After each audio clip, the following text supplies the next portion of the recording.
I've travelled to the Tasman Peninsula, the traditional land of the Palawa people, to meet Bill McHenry and learn about his incredible story that's been full of challenges and indeed tragedy, but also incredible inspiration. So let's go meet Bill. The McHenry Distillery, built by his family over several years, now includes a bottling facility, a canning facility, the brewery, a whiskey storage, of course the distillers themselves, and a tasting room, and you can even stay here in some wonderful cabins and enjoy this incredible site. So before we dive in and discover how they go about making fine spirits at McHenry, I sat down with Bill to learn about his journey, and some of the things I learned really moved me. You're at McHenry Distillery. I think we're the southernmost whiskey and distillery and brewery in Australia. You're basically on the side of Mount Arthur.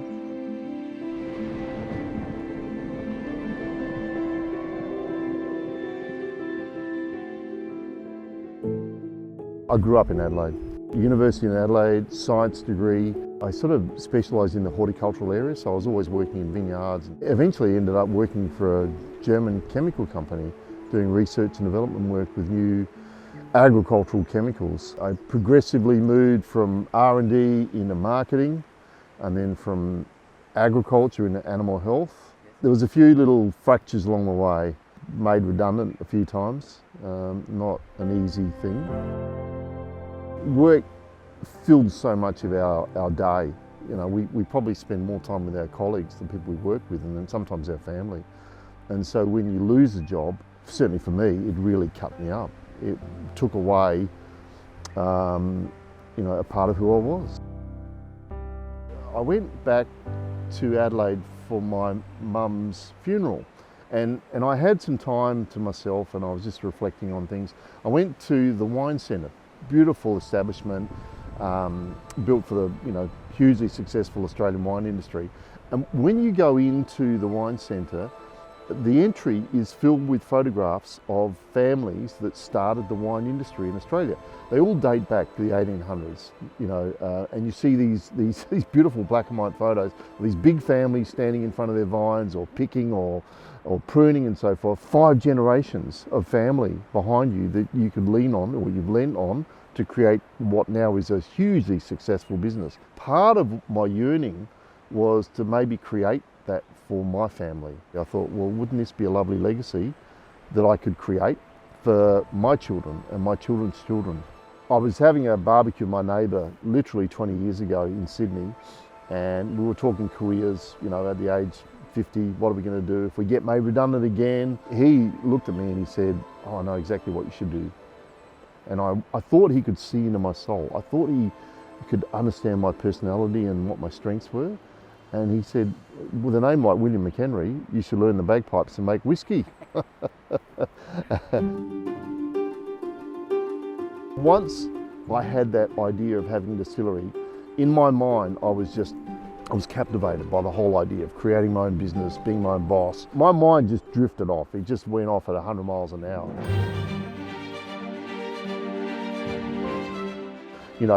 Having these beautiful libations, and we could ship around the world and, share in bars and restaurants in Paris and New York.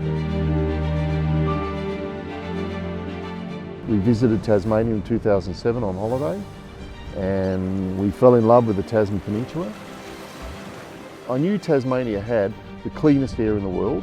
I found this particular property which has 5 natural springs. Probably the most important ingredient of any spirit is water. Water for the gin, the basis, water for the whiskey, and so it goes. And what Bill has is something very special indeed. What you have to realise in distilling, we use a huge amount of water. Initially we wanted to make whiskey. Whiskey is a simple thing. It basically uses 3 ingredients: barley, yeast and water. And the water is the main component. If you're going to make good products, you have to have good ingredients. And central to that is the quality of the water.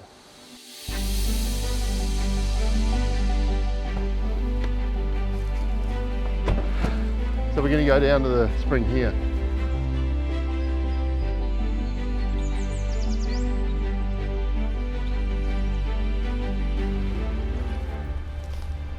It must be one of these springs, yeah?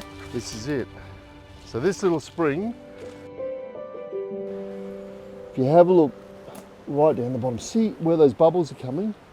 Yeah. That's water flowing out of the ground. We're actually resting on the side of Mount Arthur here.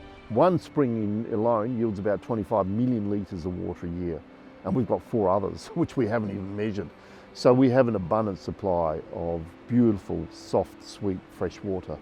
The water from the aquifer, the mountain is the aquifer, the water actually moves about 1 inch a year.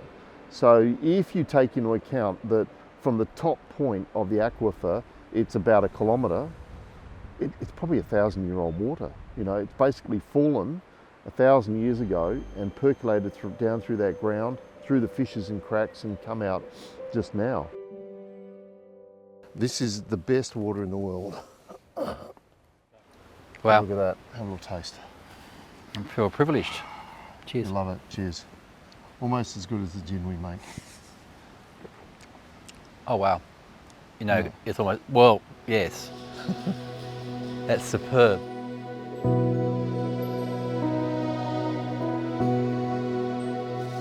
To set up a business from scratch has put a lot of financial pressure on our family. Fortunately, my wife actually works out of the business, so I was able to supplement the income in the early years. But I'm a fairly sort of conservative style person, so we didn't take on risks that we couldn't afford. And then one day, we were sitting down at a meal and she asked me, what happens if I don't want, you know, to start a business, to have a distillery? And I said, well, it's all over. I meant the idea was over. I was happy to put it to bed. Alison thought the marriage was over, which was so far from the truth. Anyway, the next day, I didn't know this until a long time later. The next day, Alison said, okay, let's give it a go. We're Tasmanian. We want to reflect everything that is Tasmanian. We only use Tasmanian barley for making the wash and making the beer. We use a lot of hops, which are grown in the Derwent Valley. So we try and, our input's as much Tasmanian as we can. Whiskey making is a little bit more mysterious. And a lot of people are surprised that the first step is beer. That beer gets transferred into the distillery. We have 2 stills, wash still, because the beer, the name for it is wash. So we run that through the still on one day and we extract out essentially the alcohol and the flavours. So 5 days brewing, 2 days distilling, and then 10 years of maturation. Gin is different from whiskey. They share the distillation process, but the starting point is different. With gin, we start with pure alcohol because the flavour comes from the botanicals we're using. So the roots, the leaves, the seeds, the skins. We basically load the still up with a 50% concentration of alcohol, and we'll load it up with little potpourri bags full of all our botanicals. Turn the still on, bring it to a boil, and all of those oils and flavours get extracted. Alcohol is a solvent for flavours, so we're able to dissolve those flavours into it. And when we distill, so it turns into a vapour, rises up, we can collect that gas, turn it back into a liquid by cooling it. And gin's one of those lovely things where a little bit of inventiveness and creativeness, you can make new recipes, new gins. Early days, we made the classic London Dry because essentially everyone was drinking English style gins. Then we experimented a little bit and we made an Australian style modern gin, so that's our federation using beautiful Australian natives. And each year we do a seasonal gin, but previously we've done things with saffron and orange blossom. We're creating a few new gins for some hotels now, so bespoke gins for particular bars in Sydney and in Hobart. They're a little bit competitive over the food, they fight each other over the food.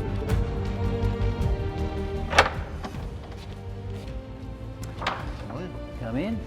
So Bill, where are we? This is amazing. Yeah, this is our vault. This is a little cave we pushed into Mount Arthur, yes, where we keep all our barrel-aged gin. 250 years ago, this is sort of how gin was made. It was made in the distillery, poured into a barrel. They didn't have stainless steel, no plastic storage. They didn't have all of the modern things we have these days, just barrels. There's always little differences between each barrel. We have 24 barrels here, and we move the gin each month from barrel to barrel. Move along. Yeah, and so that way, effectively what we do is we take out all the differences there might be in each individual barrel and have a very smooth blend. that in there. Yeah. That'll fill up. Okay, and then we fill our glasses.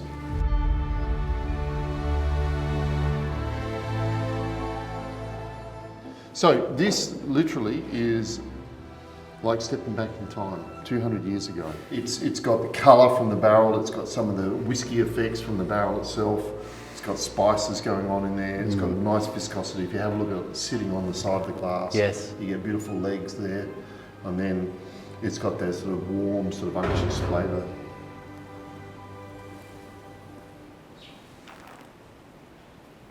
See, that's beautiful. Oh, that's lovely. Fragrant, delicate.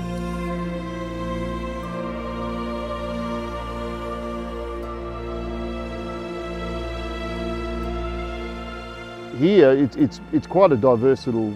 We've got a brewery because we have to make the beer for the whiskey. We also make our own beers, so we've got a million litre capacity brewery. We've got a distillery with 3 stills that can basically make about 300,000 litres of spirit a year. So 2 whiskey stills and a gin still. We use copper stills. At the moment we're repairing one of our stills that's been going 8 years. Expensive stills, but you have to have them. Well, we were lucky really early on. We entered a few competitions and we got golds and double golds and things like that. So we were able to actually get recognised very early for what we did.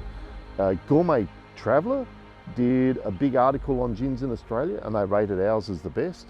And that just lifted our profile like, I couldn't believe it. Typically we have 15 people in the business. How are the family involved now? So, 3 children, Hamish, Katie, Lucy. Hamish was heavily involved in the business. Unfortunately, he took his life about 4 years ago.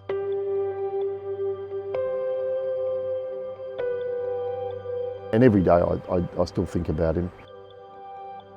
Katie, my oldest daughter, she's a lawyer, so she helps out with a lot of our distribution agreements, so she's heavily involved.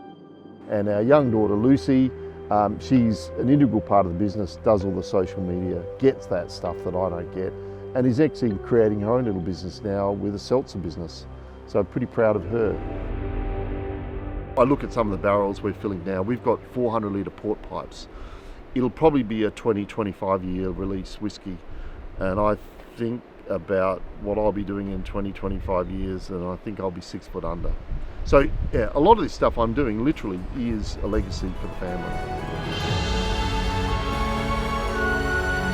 I came away from my visit at McHenry just full of admiration for what Bill and his family were able to achieve despite incredible challenges, the tyranny of distance, and of course the personal tragedy along the way. And yet their spirits to shine and speak of this wonderful place. So if you have a McHenry Distillery, whether it's one of the whiskies or water-eating gins, know it's coming from a very special place full of heart.